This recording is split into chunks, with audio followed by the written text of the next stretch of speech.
Él es magíster honoris causa en Desarrollo Intelectual y Educación de la Universidad Católica del Ecuador, economista en la Universidad Nacional e investigador pedagógico.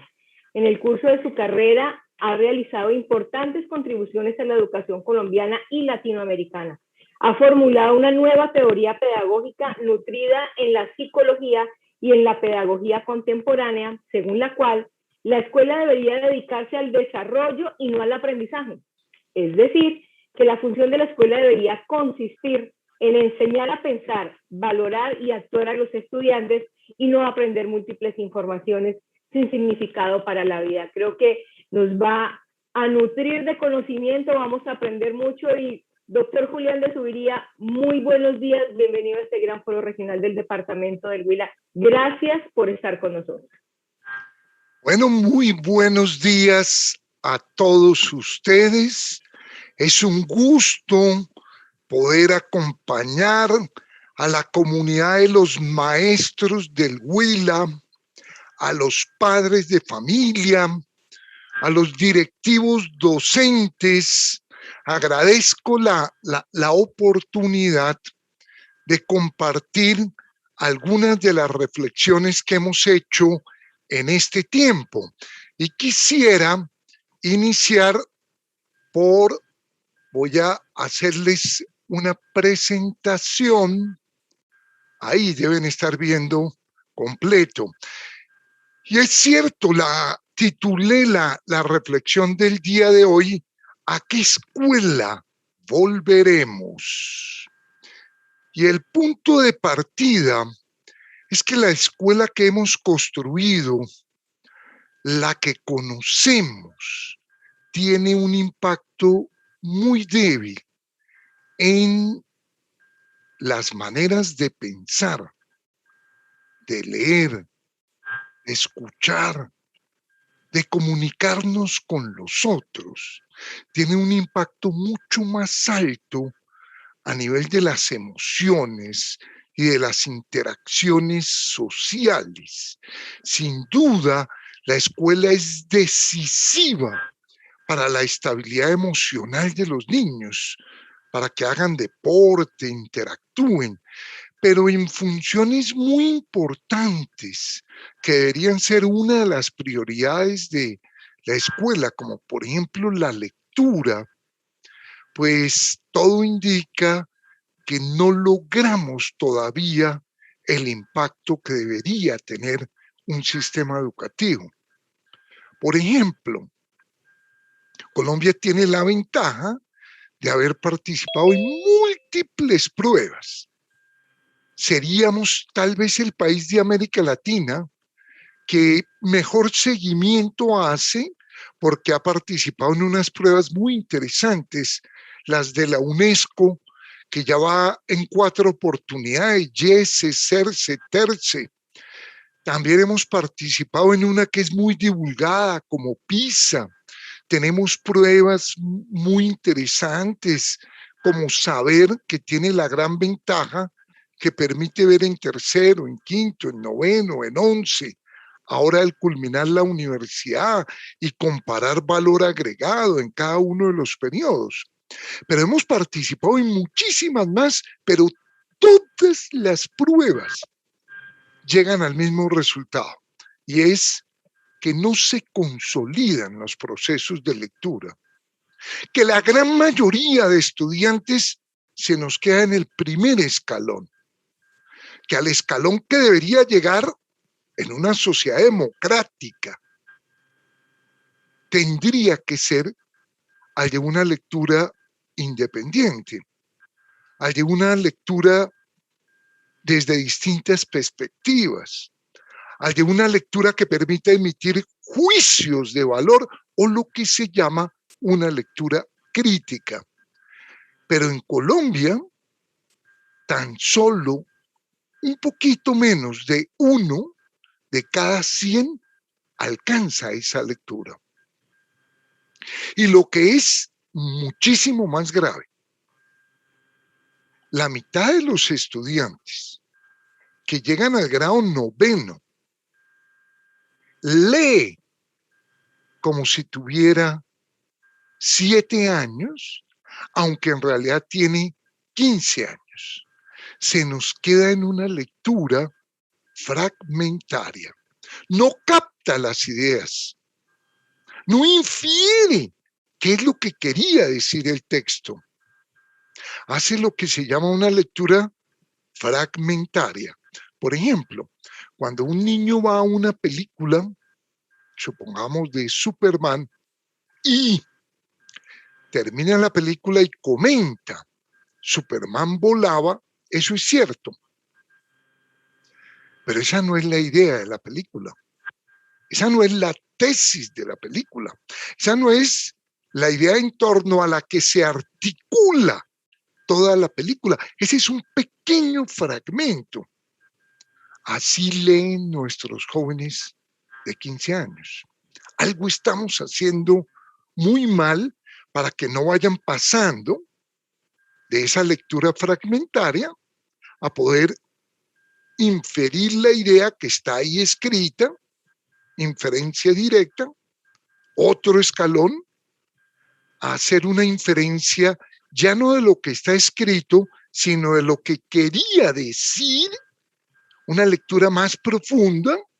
Ese es otro escalón, a leer, incluir el contexto del autor, de la obra, del texto, en una lectura contextual. Ese es otro escalón, ¿no?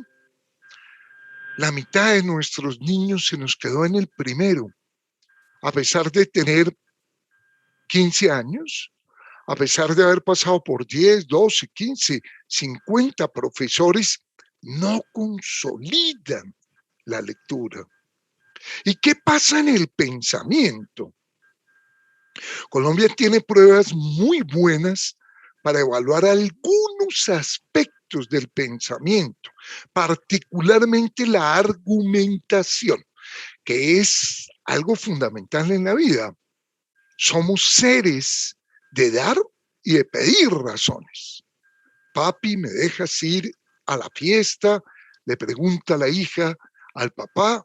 El papá, supongamos, le dice no. Inmediatamente la hija le dice, dame una razón. Solo que usa otro término. ¿Por qué? Inmediatamente el padre le dé un argumento, la hija intentará dar un contraargumento porque ella quiere ir a la fiesta. Entonces la argumentación es esencial en la vida, como la lectura. ¿Y cómo nos va? Muy mal. Muy, muy mal. Si uno mira las distintas áreas, en general, está entre el 2 y el 4% que llegan a un buen nivel argumentativo. Entonces, tanto en lectura como en pensamiento, los resultados nos muestran que estamos ante un problema muy serio, pero mucho más grave de lo que la mayoría de la gente supone. Pero cuando miramos el corazón, ahí la situación tal vez es más grave. Eso ha sido estudiado por distintas personas en distintos momentos. Por ejemplo, Antanas Mockus hizo trabajos bastante interesantes en este sentido. Me voy a referir por tiempo solo a dos resultados. Ambos corresponden a otra prueba, una prueba mundial. Es una prueba de competencias ciudadanas aplicadas hace 5 años, 2016. Cuando le preguntaron en China a los jóvenes de 14 años, de 100 personas que usted conoce, ¿en cuántas confía? Ellos dijeron que en 70. Cuando le preguntaron en los países de Europa, del norte de Europa, los llamados países nórdicos, Finlandia, Noruega, ¿en cuántas personas confían a los jóvenes? La respuesta fue la misma. 7 de cada 10, el 70%. Pero cuando le preguntaron a nuestros alumnos, A los muchachos de 14 años en Colombia, ellos dijeron que confiaban en 4 de cada 100 y que desconfiaban de 96. Eso no es resultado directo de la escuela. Eso es resultado de un país que ha vivido en guerra por décadas. Y la guerra rompió el tejido social. Y la guerra hace que desconfiemos. Pero la escuela no logra modificar eso. Y cuando le preguntan a los jóvenes, bueno, ¿cómo podemos mejorar la situación de este país? En Colombia, los jóvenes dicen que con un dictador, que lo que necesitamos es que nos quiten los derechos a hablar, a escribir, a proponer. Los jóvenes de 14 años son estas pruebas. El 73% dice que la solución es un dictador. Entonces, lo que nos muestran las distintas pruebas en las que hemos participado es que el impacto de la escuela es menor del que uno esperaría.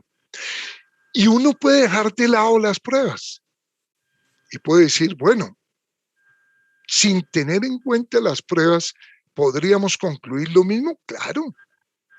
Cuando en este país nos preguntaron el 2 de octubre del año 2016, y ustedes creen que hay que continuar este proceso de paz, avalar este proceso de paz en un plebiscito o seguimos en la guerra, por escaso margen.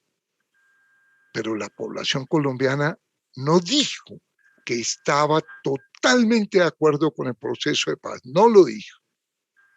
Y el plebiscito ganó los que no querían llegar a un acuerdo de paz.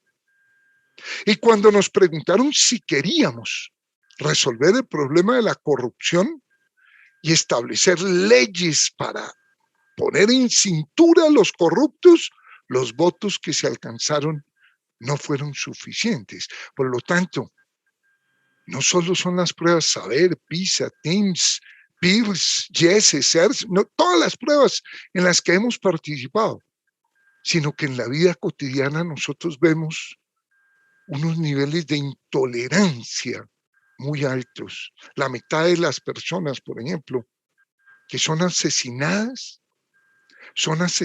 por alguien que ellas conocían. El día de más muertes es el Día de la Madre. Las mujeres deben temer fundamentalmente a los esposos porque allí es donde se realiza la mayoría de casos de homicidios. La mayoría de casos de violaciones se dan al interior del hogar, el 85%. ¿No?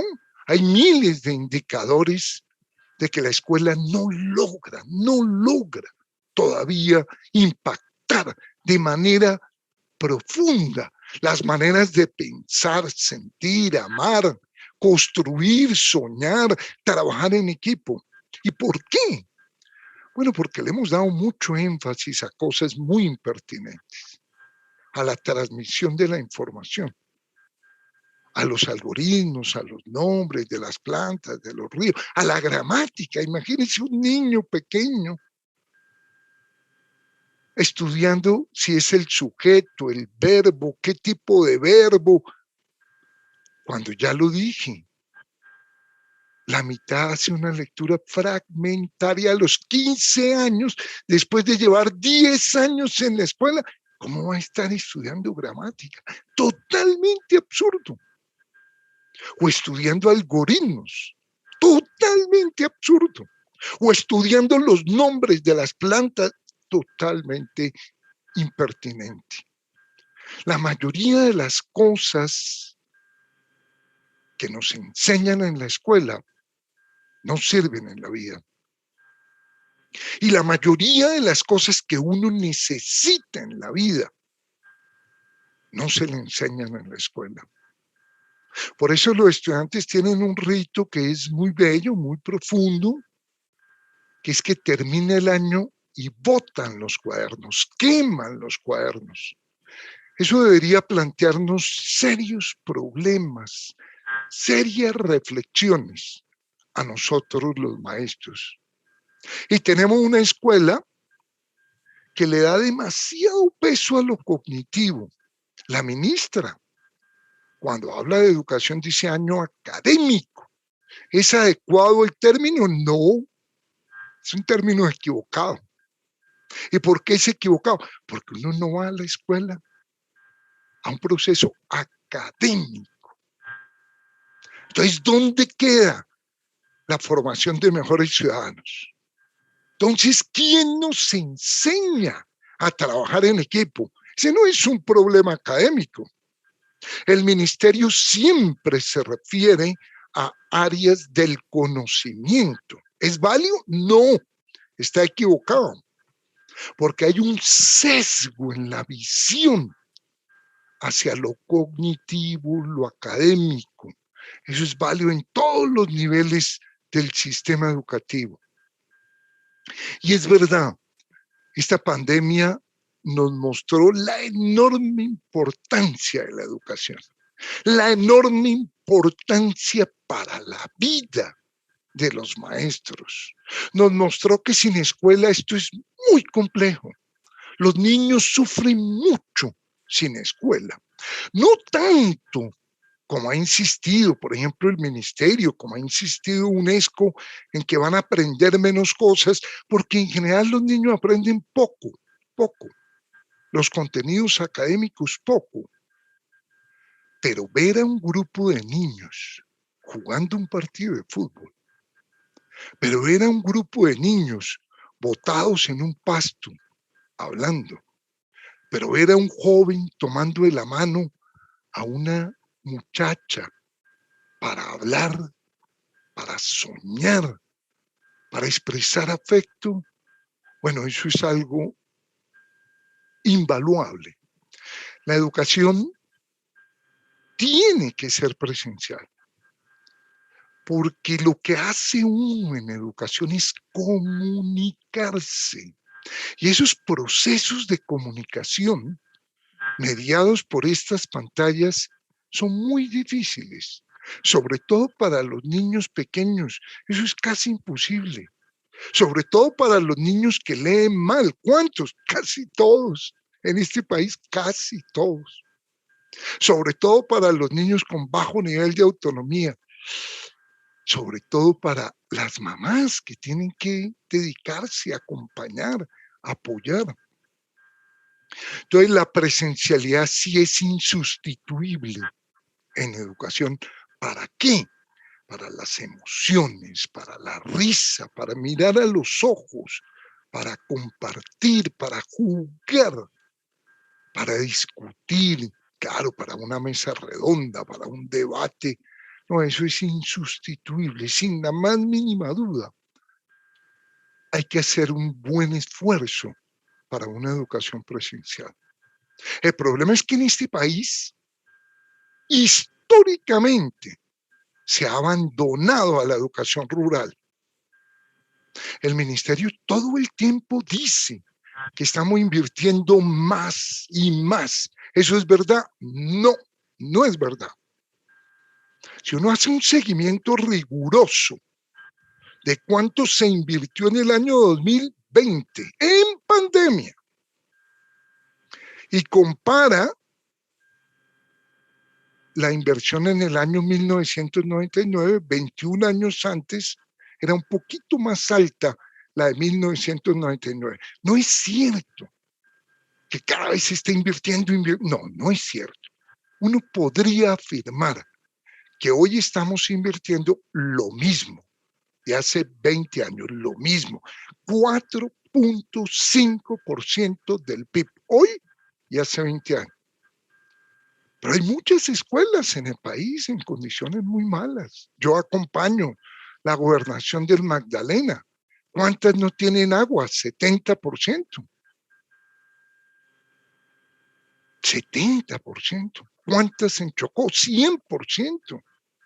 No es que se ha abandonado durante muchísimo tiempo la educación, pero aún así, en todas las que se pueda, hay que retornar y hay que hacer un enorme esfuerzo, porque los niños sufren mucho sin sus compañeros, sin sus maestros. Hablar con un maestro es algo pues muy valioso para un niño. En mayo salieron los resultados de la última encuesta de cómo están las emociones de los jóvenes. Yo nunca en mi vida había visto algo tan triste, nunca, nunca. Cuando uno le pregunta a un joven cuál es la emoción dominante, siempre un joven, siempre dice que la alegría, que la esperanza. Los jóvenes sienten que van a cambiar la humanidad. Los jóvenes son alegres por definición. Por ejemplo, hace 1 año y medio, recién empezada la pandemia, esta misma encuestadora, Cifra y Concepto, le preguntó a los jóvenes que cuál era la emoción dominante y el 66% dijo que la alegría. Pero cuando le preguntaron en mayo del 2021 cuál era la emoción dominante, dijeron que la tristeza, dijeron que la ira, dijeron que el miedo, dijeron que la frustración, la rabia. ¿Es culpa de la escuela? No, obviamente que no. No confían en sus gobiernos los jóvenes ahora. No creen en las instituciones. No le creen al presidente del país. Los jóvenes no le creen. Solo creen, solo los jóvenes, solo en sus maestros, en sus instituciones de ciencia y de educación, en la prensa, pero no en los grandes periódicos, no, en la prensa alternativa, en los medios alternativos. Ha habido un cambio gigantesco y estos son fenómenos políticos, obviamente, pero un educador tiene que entender que es grave que la emoción dominante de los jóvenes sea el miedo, la tristeza, la ira, la desesperanza.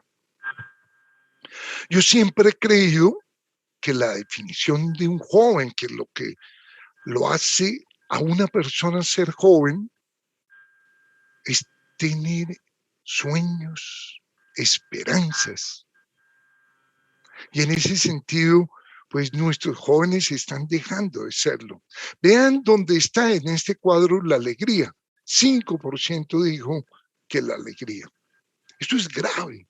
Claro, esto es producto de la desconfianza por su gobierno nacional.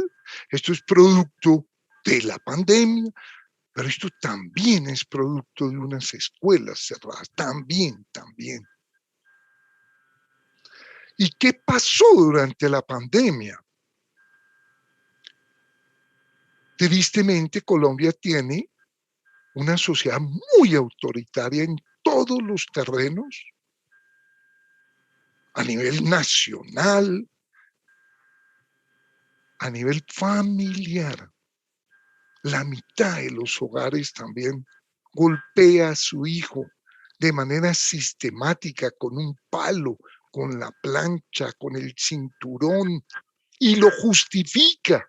Y la mayoría dice, es que a mí me educaron así, vea lo bien que yo estoy. Y estos son datos de ciudades. Si uno tomara toda la población, sube.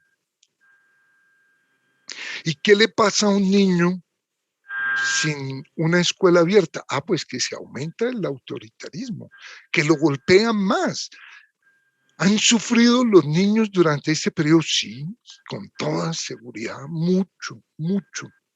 Sus mamás, 1 de cada 3 perdió el empleo. Los jóvenes en mayor medida perdieron el empleo. ¿Y puede un niño trabajar a nivel remoto? No.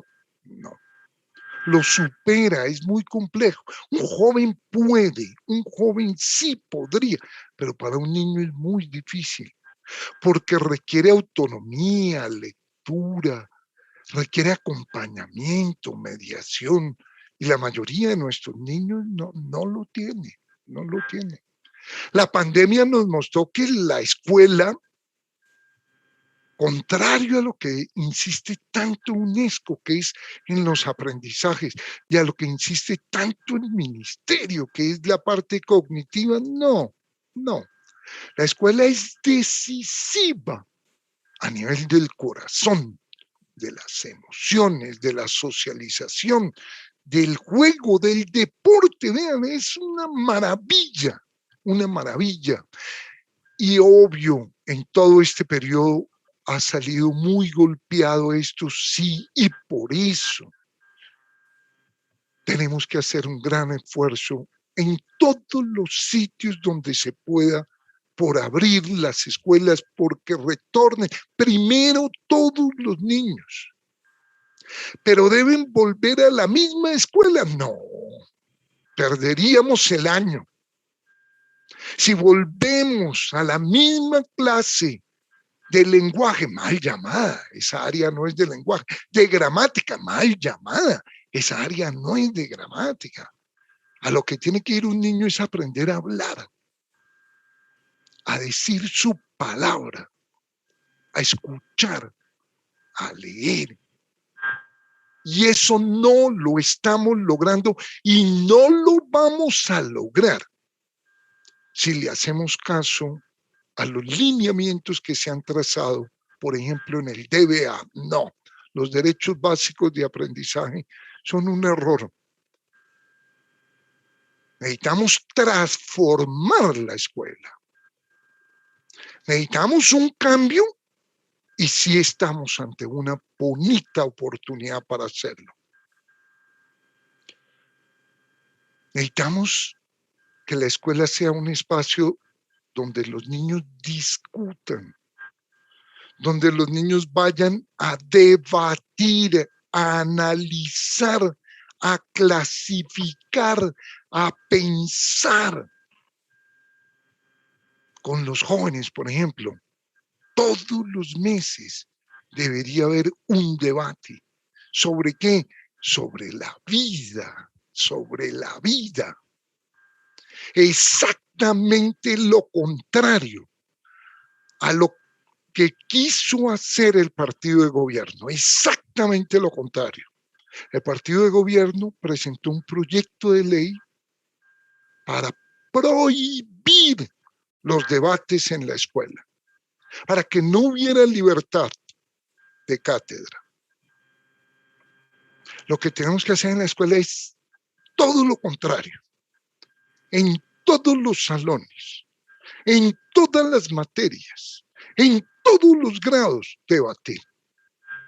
Porque uno va a la escuela es a encontrar su proyecto, a encontrar sus posiciones, a confrontarlas con las demás personas, a hablar, a escuchar, a leer, a reconocer que los otros son distintos a mí, que hay unos que tienen ideologías políticas distintas, que tienen religiones distintas, que tienen etnias distintas y que esa es la riqueza de la vida.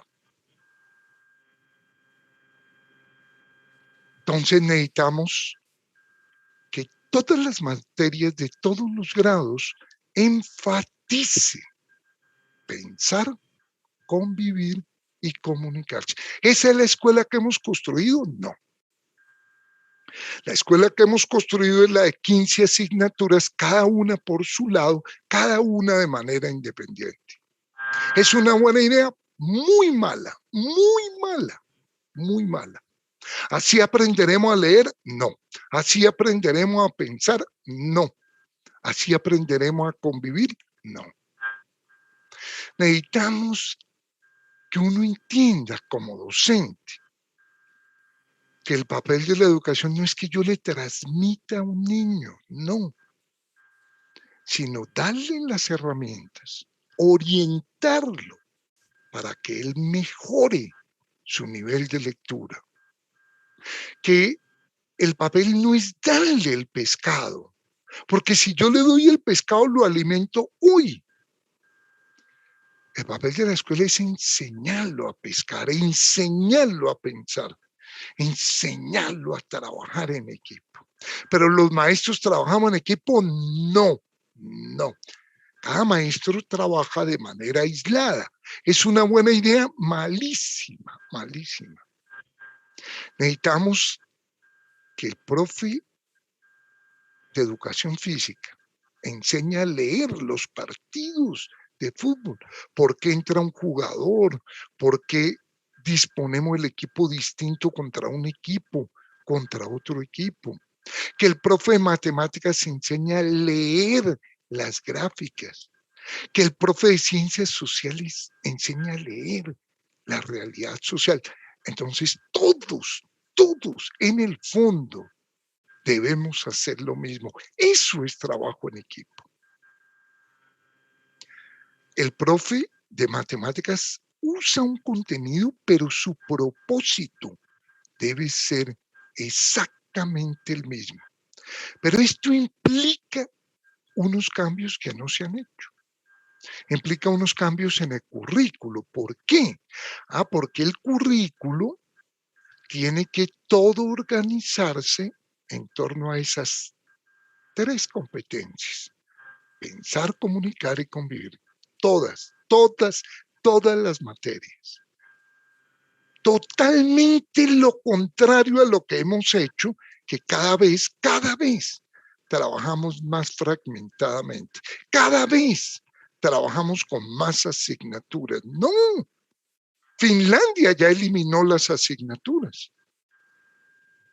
Nosotros en el Instituto Alberto Merani, hace 33 años, todas las materias trabajan pensamiento, comunicaciones y convivencia. Todas tienen un propósito para enseñar a pensar, para enseñar a comunicar y para enseñar a vivir. Todas. Ese es el cambio curricular que nosotros creemos necesario. Actualmente en España están en el mismo trabajo. ¿Cuáles son esos aprendizajes imprescindibles? Y esos son los de pensar, los de convivir, los de leer, los de escuchar. Y todos le trabajamos a eso. Pero también tenemos que cambiar los sistemas de formación. No puede un maestro salir de su colegio, ir a una universidad, tomar una maestría, porque eso no cambia la escuela, y volver al colegio. La mitad de los maestros en Colombia ya tienen maestría. ¿Cambió la escuela? No cambió la escuela. En lugar de que los maestros vayan a la universidad, las universidades tienen que ir a los colegios, a acompañar los procesos que allí se están dando. No puede ir un maestro, tiene que ser un colectivo de maestros, tiene que ser una formación in situ y tiene que ser una formación colectiva. ¿Y este gobierno ha cambiado el sistema de formación? Nada.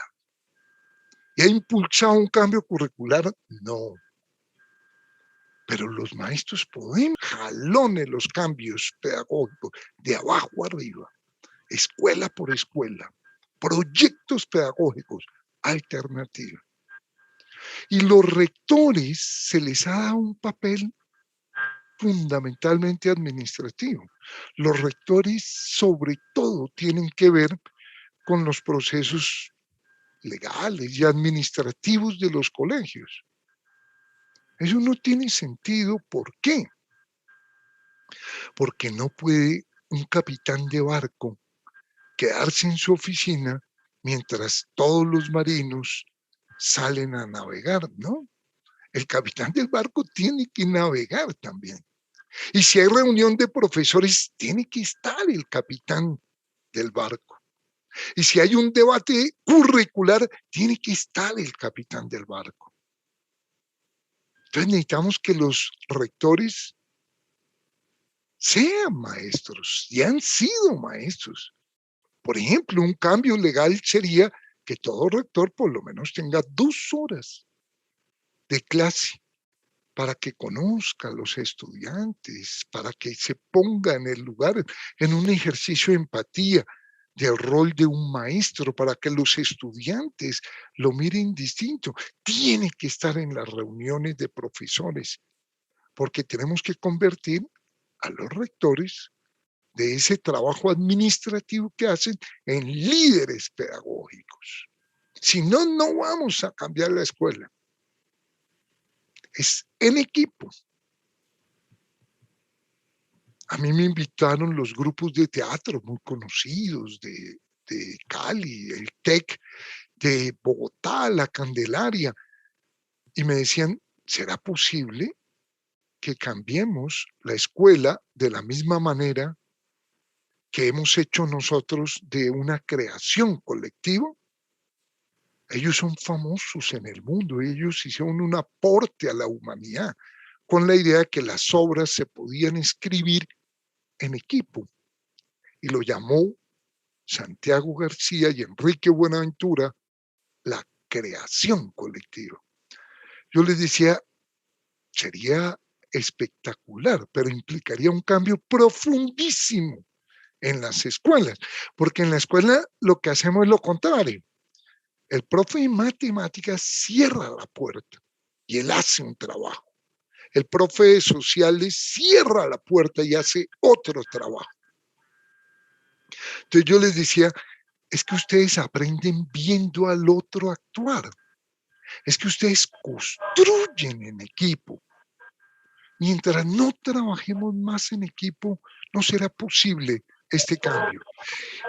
Y por eso insistiría en esta idea. Todas las áreas, todos los cursos, todos los profes tienen que enseñar a leer. Y les puedo asegurar que mejoraría de manera, pero sensible, el nivel de lectura. Esa es la caña de pescar. Eso es lo que necesita todo egresado de la educación, que los niños lean bien. No necesita que sepan física, química, biología, historia, geografía. No. Necesitamos que lean bien. Claro, la historia, la geografía les sirven, claro, pero no es el fin, es el medio para enseñar a leer, a hablar, a comunicar. Todos los profes de todas las áreas nos tienen que enseñar a pensar, a debatir nuestras ideas, a argumentar nuestras posturas. Ya lo dije.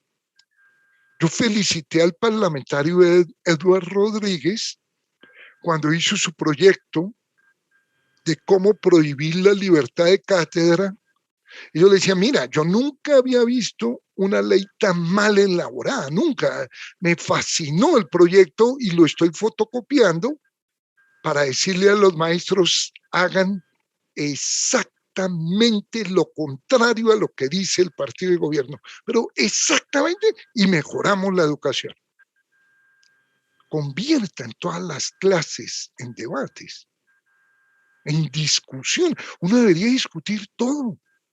Debe haber ley de garantías. Ese debe ser un tema de debate en los colegios.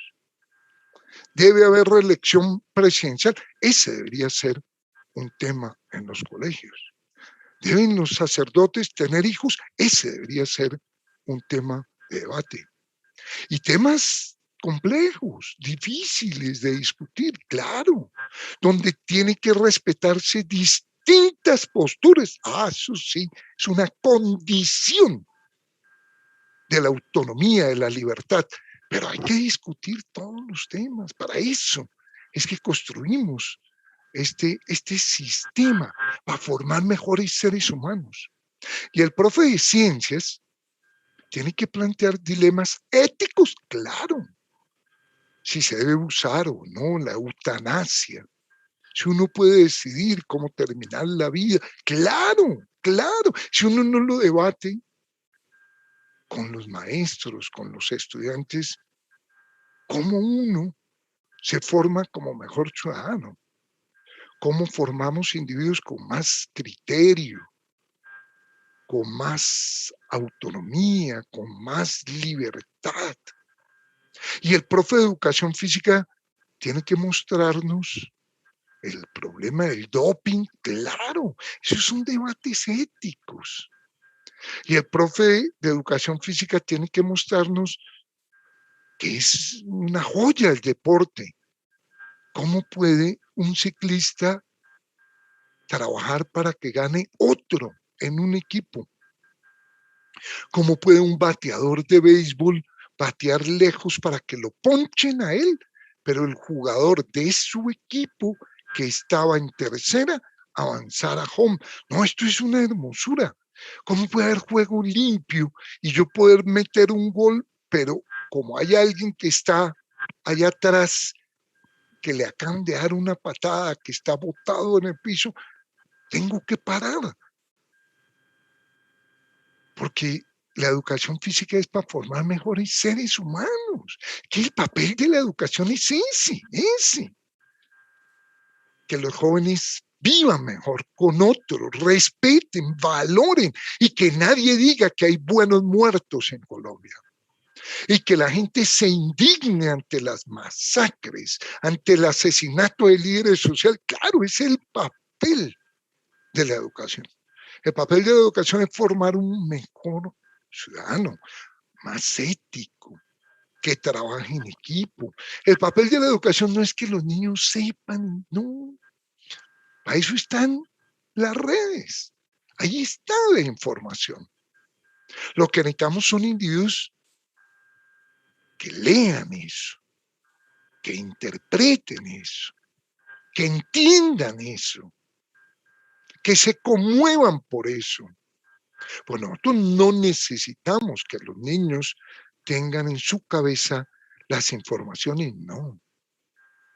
Porque la mayoría de los datos no están en las cabezas, está fuera de las cabezas, en los computadores, en las redes, en la USB, en lo que llaman los ingenieros con un nombre hermosísimo, en la nube, en la nube.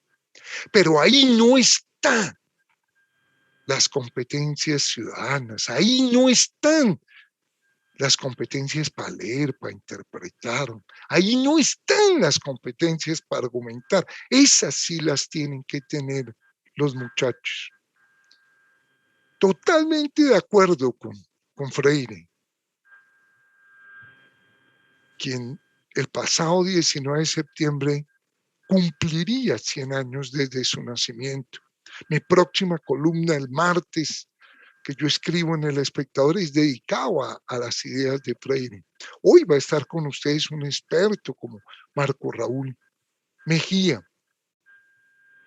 No es que enseñar no es transferir conocimiento, sino crear las condiciones para que uno interprete, produzca, construya en equipo. Y esa es la primera competencia. Y eso es pensar. Y eso es que cada uno tenga su propia palabra. Y otro gran maestro, Stanislao Zuleta, nos habla de una segunda competencia, la de leer. Y leer no es decodificar lo que ahí está escrito, porque lo clave de la lectura, lo clave, es que yo llegue a leer con una pregunta, y es que al leer yo muerda, le dé vueltas, trabaje la idea, lo clave es la relectura. Estos cursos de lectura rápida son la antítesis. Es como hacer un curso de cocina rápida o un curso de el amor rápido. No, es la antítesis. A cocinar, a amar, a leer, hay que hacerlo lento, con pausa. Ojalá uno lea muy poquitas cosas, un párrafo, pero la relea muchísimas veces. Ojalá los niños escriban muy poquito, un párrafo, pero lo reescriban muchísimo. Ojalá en las clases no permitamos que un niño lea la imagen que tiene, lea la diapositiva, lea la cartelera, sino dialogue con la cartelera, se distancie lo que está ahí escrito. Si ojalá fuera prohibido que un maestro le diga a un niño, copia el cuaderno, del libro al cuaderno. Un ejercicio más absurdo es difícil. Ojalá el maestro no dijera copien y él le dicta. Un ejercicio más absurdo es difícil. Así uno no aprende. Uno solo aprende cuando uno reelabora, le da vuelta, piensa. Cuando el maestro termina y dice, ahora escriban la idea, léamela. Ojalá lo que escriba use palabras distintas a las que usa el libro, a las que usa el maestro. Si es idéntico lo que yo digo a lo que el niño dice, ese es un indicador de que el niño no está entendiendo, porque el niño tiene que decirlo en su palabra. Leer es trabajar, porque Zuleta entiende una cosa que es clave, es que las palabras no tienen el mismo significado. Cuando yo uso el término de competencia, no es lo mismo a lo que quiere decir el ministerio, porque aquí el concepto de competencia es desde una perspectiva del desarrollo humano. Y no es lo mismo a lo que pensó el Banco Mundial cuando usó el término, no es lo mismo. Las palabras, como decía también Zuleta, son campos de combate. Tienen interpretaciones distintas, por eso es complejo leer. Si no, sí sería muy, muy fácil. Y la tercera, convivir. Zuleta también decía, y él acompañó el proceso de paz con el M-19, y él decía que este pueblo todavía no estaba maduro para el conflicto, y que como no estaba maduro para el conflicto, no estaba maduro para la paz. Y es verdad, nosotros todavía no sabemos resolver nuestros conflictos de una manera reflexiva, argumentada. Rápidamente saca un machete, rápidamente uno le pega al otro. Por eso es tan equivocado el término que le dieron al proceso de paz como post-conflicto, ¿no? La vida es llena de conflictos y siguen los conflictos. El problema de una sociedad democrática no es que no tenga conflicto, es que lo sepa manejar, tramitar, resolver, sin matar al otro. Que los debates sean debates de ideas.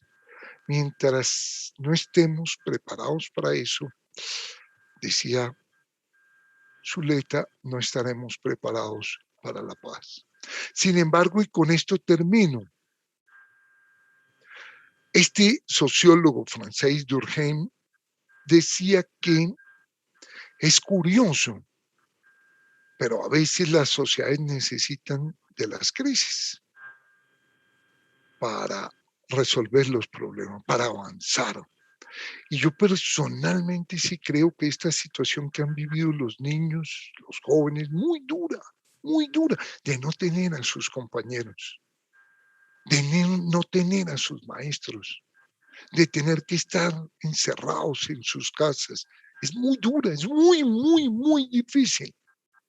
Yo sí creo que la vamos a aprovechar como una gran oportunidad para repensar la escuela, para construir una escuela distinta, una escuela que se dedique a las cosas importantes, una escuela que donde lo que uno aprenda le sirva en la vida, una escuela para lo esencial en la formación. El papel de la escuela tiene que ser formar mejores ciudadanos. El papel de la escuela tiene que ser individuos con mejor nivel de lectura, argumentación. Mientras no lo hagamos, Colombia no será una democracia. Porque no se puede llamar democracia a un país donde solo el 1% lee de manera crítica.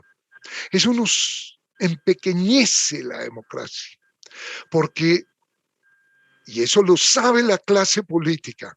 Como la gente no lee críticamente, es más fácil de manipular. A muchos gobernantes les gusta pues, una población poco, que lea poco, que discuta poco, que piense poco. Y así es más fácil de meterle miedo, sustos. Muchos gobernantes han gobernado recurriendo al miedo.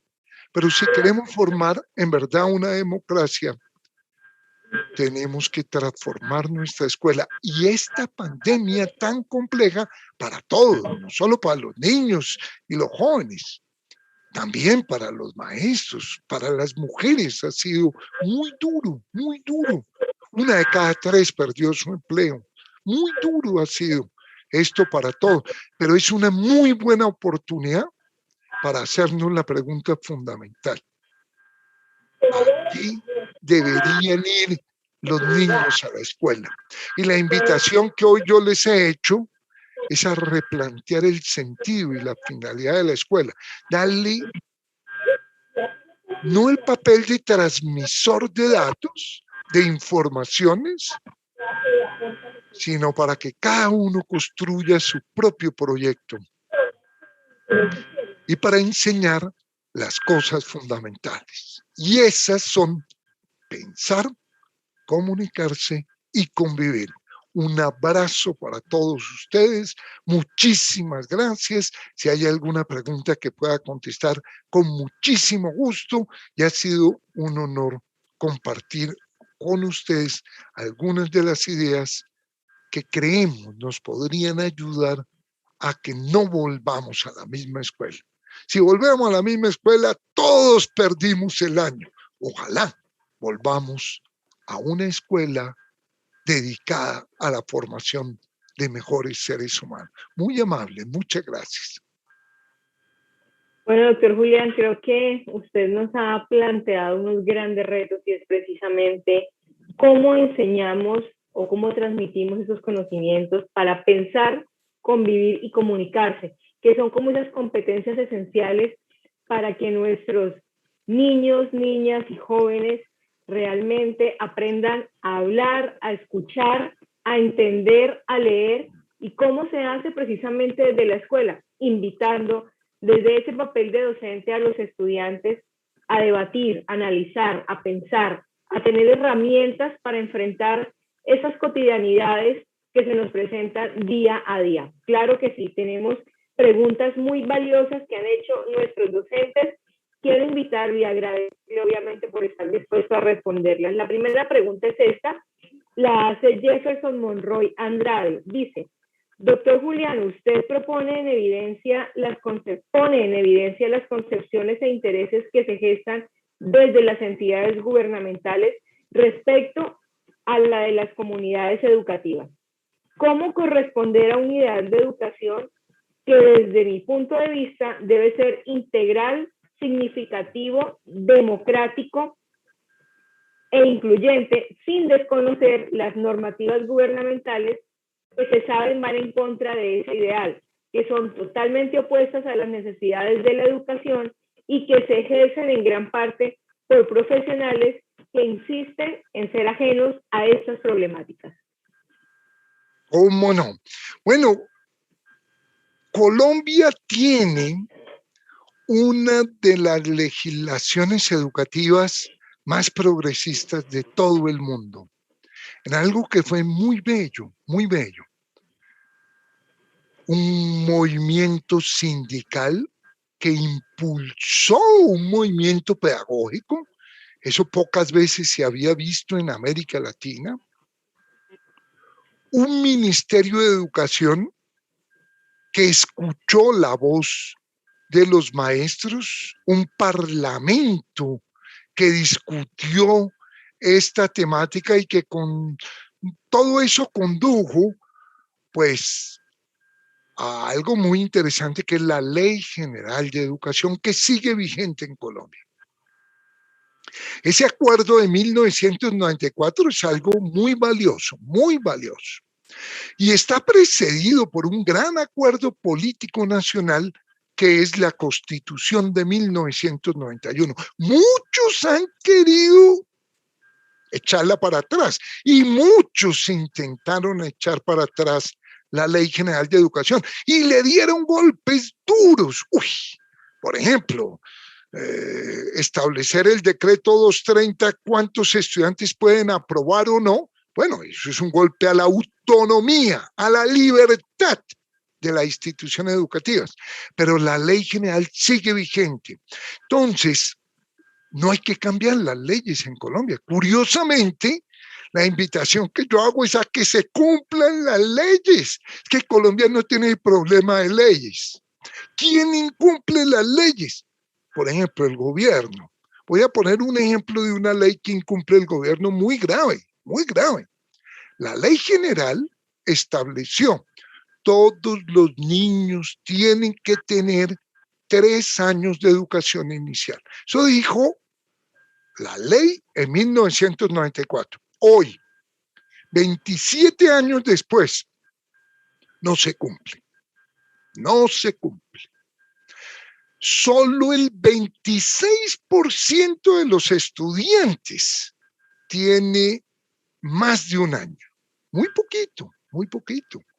Ya la gran mayoría tiene un año, la gran mayoría porque hemos creado el año cero. Entonces, ¿quién es el que está violando la ley?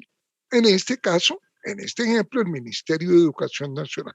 Y la sociedad tiene que pelear para que los niños tengan educación inicial de 3 años, porque todos los estudios nos muestran que es el momento más importante en la formación. Que lo que se haga ahí es decisivo en la vida, que un niño que tenga educación inicial es un niño más feliz, es un niño que lee mejor, es un niño que convive, que socializa. Entonces, ¿quién está incumpliendo la ley? El ministerio. Tengo que decirlo sinceramente. ¿Y qué pide la ley general? Que en cada colegio se elabore un proyecto educativo. Bueno, y eso es una medida extraordinaria. Cuando uno viaja a Finlandia y cuenta cómo es la Ley General de Educación, le dicen, no puede ser. O sea, ustedes son uno de los países más libres del mundo. En el papel, en el papel. Pero, ¿qué es lo que yo pido? No, que se cumpla en Colombia la ley, que los maestros elaboren los PEI. Y no solo los maestros, me expresé mal, la comunidad educativa, que participen los estudiantes, que discutan. Hay que empoderar a los maestros, hay que empoderar a los estudiantes, a los rectores de los colegios en la construcción del PEI. Y también dice el decreto 1290 en Colombia que en cada colegio debería haber un sistema de evaluación. Cuando uno cuenta en Finlandia, el decreto 1290 le dije, no, no puede ser. O sea, ustedes pueden diseñar cualquier sistema de evaluación. Yo les digo, sí. ¿Y qué diseñan? Nada. El sistema más tradicional que hay es el de evaluación. Pero las leyes más avanzadas que tenemos son en evaluación. No, mi invitación a los maestros es asuman la libertad que les dio la ley general. La ley general les permite hacer cambios curriculares. Yo cambié todo el currículo. Antes de la ley. En esa época no se podía. Y sí me tocó más difícil en el 88. Pero cuando salió la ley dije, uy, qué maravilla. No, Colombia es muy de avanzada a nivel de la legislación. Y usted ha usado unos términos muy claros. Tiene que ser una educación más integral. No va al colegio la cabeza de los niños. También van las manos, también van los corazones. Necesitamos una educación para la cabeza, pero también para el corazón. Por eso yo abandoné el nombre que le puse inicialmente a mi teoría cuando la trabajaba con mi hermano, que era pedagogía conceptual. No, me parece equivocado darle el nombre a una dimensión. Y por eso ahora uso desde hace 22 años un nombre más derivado de Freire, pedagogía dialogante. Y un cambio crucial es que tiene que ser más integral el sistema educativo. Tiene que haber clases para aprender a leer la mirada, claro. Tiene que haber clases para elaborar el proyecto de vida, claro. Tiene que haber clases para saber yo quién soy, claro. Autobiografía, pero sin dudarlo. Más integral, y usted usó el término más incluyente. Todos tienen derecho a la escuela, todos, todos, sin la más mínima duda. Es un derecho. Y si no lo cumple el Estado, tienen derecho los jóvenes en marchar. ¿Por qué la educación inicial no se cumple? Porque los niños de 5 años no marchan. Entonces tenemos nosotros que marchar por ellos. No es un problema de ley. Hay que aprovechar las muy buenas leyes, la ley 115 del 94, el decreto 1290, pero necesitamos es cambiar la práctica educativa. Dejemos ahí. Si hay otra pregunta, con mucho gusto. Sí, claro que sí, hay otra pregunta, doctor Subiría. Nos pregunta Ferley Caso Pechené, pero ¿cómo orientamos procesos formativos que enseñen para la vida cuando las pruebas aplicadas evalúan conocimientos? Serley, no es cierto que las pruebas evalúen conocimiento. Eso no es cierto. Colombia tiene, es que vean las paradojas de la vida.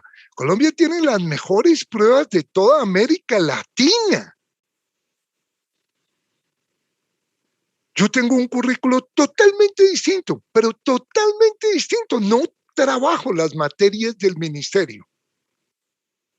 Y si usted mira los resultados, son muy buenos, muy buenos. En lectura, por ejemplo, de los últimos 21 años, en 19 primer lugar. Oh, muy bien. Y no trabajo las asignaturas. ¿Por qué? ¿Qué es lo que hacen las pruebas saber? Las pruebas saber no evalúan el conocimiento. Evalúan si usted ha alcanzado o no ha alcanzado buen nivel de lectura. Eso es lo primero que evalúan. Y lo hacen muy bien. Sí, soy un defensor acérrimo del trabajo que hizo el ICFES. Las pruebas antes del 2000 no servían para nada, pero para nada, para nada. Porque las pruebas antes del 2000 preguntaban trivialidades, que cómo se llamaba, que cuál era el libro que escribió, que en qué año. No, eso no sirve para nada, para nada, para nada. Pero después del 2000, el cambio es muy profundo. Nos dicen si el joven lee bien, mal, regular. Nos dicen si el joven hace inferencias directas, es decir, toma un parrafito y lo que ahí dice lo puede expresar. Si hace inferencias indirectas, es decir, si lee la idea que está escondida en el párrafo. Nos dice si lee de manera contextual, es decir, si capta elementos de la época del autor para incluir. No, las pruebas son muy buenas en eso. ¿En qué también son muy buenas? Nos dice si argumentan bien o no. Ya no son tan buenas para las competencias propositivas, pero intenta. Si se puede concluir algo, derivar algo o no. No son tan buenas para las competencias ciudadanas, pero lo intentan, lo intentan. Es que evaluar las competencias ciudadanas de 500,000 niños es muy complejo. Lo intentan y van en buena ruta. Todavía no lo logran, pero yo los aplaudo. Ahora, ¿eso es lo mismo que calidad? No, eso sí no. Porque no nos dice si los jóvenes sueñan. No nos dice si los jóvenes son autónomos, no nos dicen si son solidarios, si son buenos ciudadanos, si saben trabajar en equipo. No, eso no nos lo dice.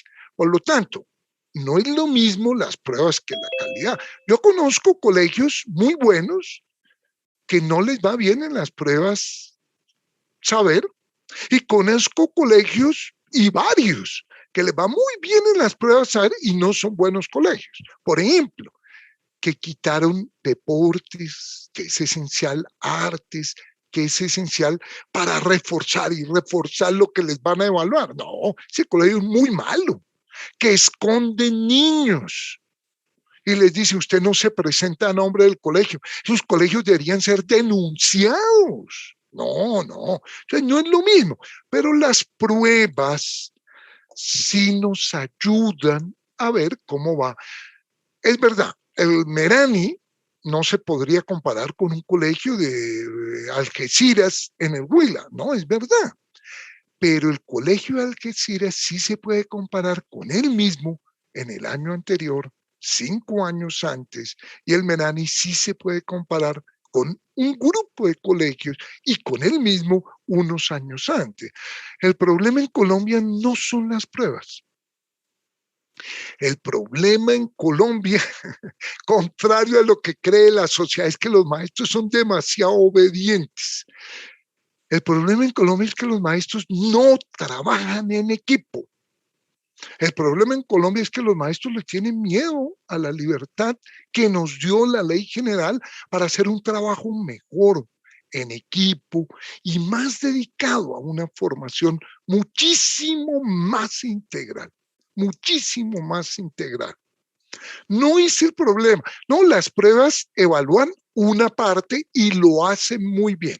Eso sí hay que reconocer que lectura y argumentación lo hacen muy, muy bien. Un muchacho, oigan esto, que lea muy bien, pero muy, muy bien, y nunca haya ido a un colegio a ver química, física, biología, le va bien en estas pruebas, bien, no le va en primer lugar, pero le va bien, bastante bien. La lectura es un 33%, pensamiento el otro 33%, y conocimiento sería el otro 33%. Si hay otra pregunta, o Bueno, creo tú que me dices sería si ya, muy sí. importantes estas reflexiones realmente y creo que los docentes están tomando atenta nota y precisamente para poder aplicar y comenzar a hacer esa transformación de esa escuela nueva que necesitamos, luego de que así nos lo exige el mundo y la vida que día a día la estamos enfrentando. Esta última pregunta la hace Liz Nieto. Dice, si bien para desarrollar las competencias comunicativas es pertinente desarrollar las habilidades de escucha y observación, cuáles pueden ser los pilares de nuestro currículum que pueda fortalecerlas en la escuela y trascenderlas al hogar, donde cada día la comunicación se hace más deficiente. Bueno, lo primero es que abandonen la idea de que el área se llama lenguaje o se llama gramática, incluso, o se llama literatura, porque es otra cosa la literatura. Lo clave es entender que hay distintos niveles de lectura y que uno al leer tiene que aprender varias veces, en primero, en segundo, en tercero. Nosotros, por ejemplo, tenemos materia de lectura desde grado 0 hasta grado 9 de lectura. Y de escritura tenemos hasta el grado 11 de escritura y se llama ensayos el grado 11. Entonces, lo primero es entender que se equivoca la maestra cuando dice, este niño ya sabe leer porque él dice, buenos días. No, ese es un nivel de lectura. Y ese no es el objeto de la escuela. El objeto de la escuela es que pudiera ir pasando gradualmente hasta llegar a los niveles más altos. Uno no podría hacer lectura crítica con niños de 7 años, pero uno sí debería aspirar en grado 11 a que tuvieran lectura crítica. Segundo, hay distintos lenguajes. Es un poco absurdo que nosotros estemos concentrados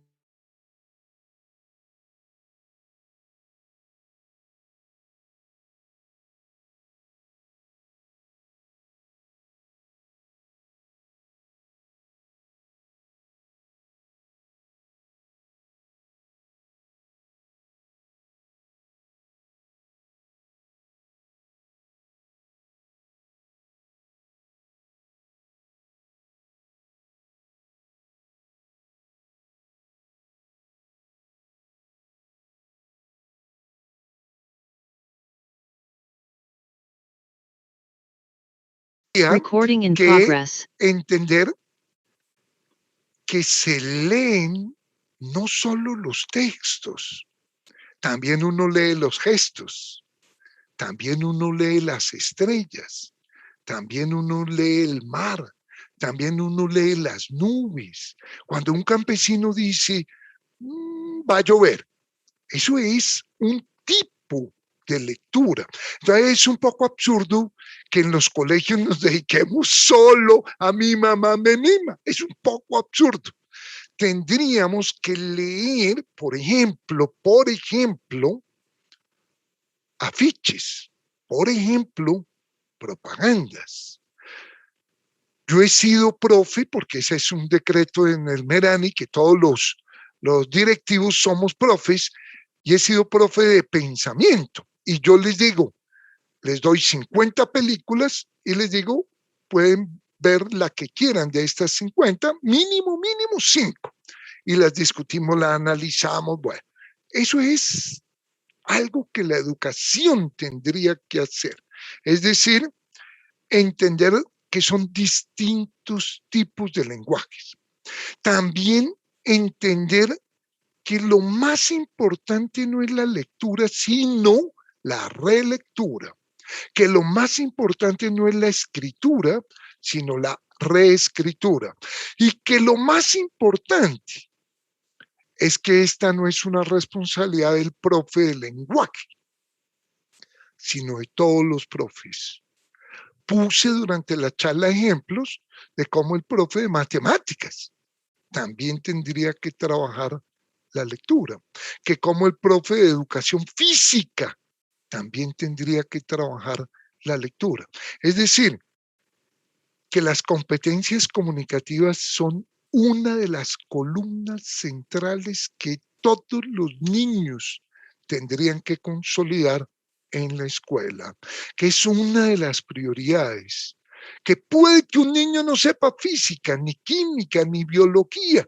Bueno, eso se suplanta, pero que un niño no sepa leer no se debería poder graduar. ¿Qué pasaría? Al 99% de los estudiantes no se graduarían. Sería obvio un desastre. Entonces, ¿qué es lo que hay que hacer? Hay que hacer programas de lectura por ciclos. Con esto termino. Es que es muy grave esa idea que nos metió el ministerio hace mucho tiempo. Grado 1, 2, 3, 4, 5, 6, 7, 8. Gravísimo, pero gravísimo. En Bogotá acompañamos al maestro Abel Rodríguez hace 15 años, 2008, para construir un sistema por ciclos del desarrollo. Es que toda mamá sabe que su hijo no tiene 2, 3, 4, 5, 6, 7, 8 años. No, el desarrollo no es lineal, no es acumulativo, es por ciclos. Piaget habló de por estadios, pero en educación deberíamos hablar de ciclos.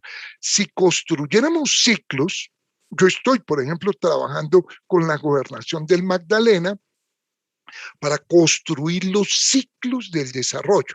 ¿Qué quiere decir? Que se articule el trabajo del grado 0, 1 y 2. Y entonces uno en esos 3 grados define hasta dónde va a alcanzar en lectura. Y otro trabajo para los grados 3º, 4º y 5º. Define cómo hacer el trabajo en pensamiento, en lectura y en convivencia. Entonces se cohesiona el trabajo en equipo desde su esencia y se van alcanzando mayores niveles. Va a ser en equipo y entendiendo que el papel de la educación es que el niño hable. Uno debería poder parar a un niño. Cierro con un ejemplo. Yo voy a Algeciras, me invitan y yo llego a un colegio y pongo a un niño de 5º de primaria y le digo, listo, habla. ¿De qué? No, de lo que quiera. Habla. Y el niño habla y termina de hablar. Y yo digo, te felicito, hablas muy bien, muy claro, muy coherente, te paso al grado 6º. Y él me diría, ¿cómo? ¿No me va a hacer prueba de matemática? ¿Pero para qué? Si usted ya sabe hablar. ¿Y no me va a hacer un examen de sociales? No, no. En el Merani, por ejemplo, para cambiar de un ciclo a otro, se le hace una prueba de lectura, de pensamiento y de convivencia. Es decir, toda la escuela tiene que dedicarse a las cosas fundamentales, a los aprendizajes esenciales, a llámela como usted quiera, no es bueno el nombre, a las habilidades más importantes. En España están usando los aprendizajes imprescindibles, porque cogimos el peor camino de todos, que fue 15 asignaturas y 10.000 contenidos, y se nos olvidó que uno a la escuela era a formar mejores ciudadanos. Ese es el papel de los educadores. Entonces, la última pregunta, cuando terminan la escuela, ¿los jóvenes confían más en los otros? ¿Los jóvenes saben trabajar más en equipo? ¿Los jóvenes son más tolerantes con las diferencias ideológicas, étnicas, regionales? Porque si no es así, perdimos el año los educadores. Necesitamos formar jóvenes más tolerantes con la diferencia, más empáticos, que se pongan por qué a este país llevamos 69 masacres y no hay una movilización gigantesca de la ciudadanía, porque en la escuela estábamos viendo trivialidades, porque no nos desarrollaron la empatía. ¿Y cómo se desarrolla la empatía? Por ejemplo, con arte. Si yo tengo un conjunto musical, tengo que ser más empático porque lo que yo haga depende de lo que hace el otro. Entonces necesitamos formar individuos más empáticos, que se pongan en el lugar de los líderes sociales que han asesinado, que se pongan en el lugar de las mujeres que perdieron su empleo. Si hacemos eso, no es necesario que sepan más física o química. Y hemos entendido que la física y la química no eran el fin, eran el medio para formar mejores ciudadanos. Un abrazo y cuando quieren volvemos a hablar, volvemos a reunirnos, porque yo sí creo, eso sí se los digo muy sinceramente, que estamos ante el renacer del movimiento pedagógico en Colombia y que irónicamente la pandemia va a impulsar una profunda transformación pedagógica. Un abrazo para todos ustedes y nos vemos pronto. Doctor Julián, realmente un placer